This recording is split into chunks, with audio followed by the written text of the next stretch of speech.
Now to the latest round of deadly U.S. strikes targeting alleged drug boats in the eastern Pacific Ocean. MSNBC's David Noriega is in Bogota, Colombia for us. What more do we know about these strikes?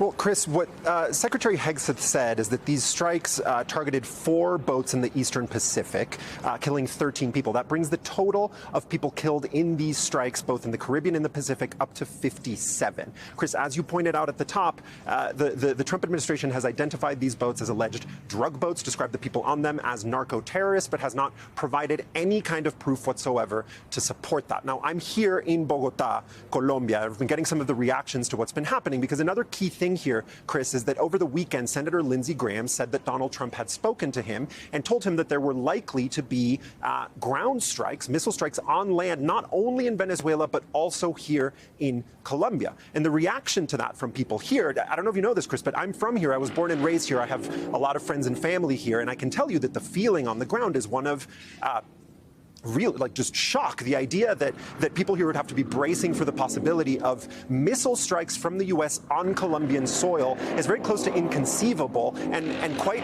disturbing, to say the least, and frightening. This is happening in the context of a pretty intense conflict between the Colombian president, Gustavo Petro, who's the first left-wing president in the history of Colombia, and Donald Trump. Petro came out and really harshly criticized these boat strikes, calling them extrajudicial executions that violated international law. And in response, Trump has accused Petro, with no evidence, again, of being a drug trafficker, and the U.S. Treasury put sanctions on Petro and his family. Now, I spoke to someone inside Petro's government, someone high up, who wasn't authorized to speak with me on record, who is privy to high-level conversations in Petro's government. And what he told me is that, on the one hand, there is unanimous outrage at Trump's actions and at the attacks on the president. Everyone here believes that this is a violation of Colombia's sovereignty. On the other hand, there are some in his administration who are urging him to de-escalate with Donald Trump, while there's a division between those more moderate liberals in his coalition urging him to de-escalate and those on the left telling him that the stakes here are too high. The stakes are sovereignty for Colombia and for other Latin American countries,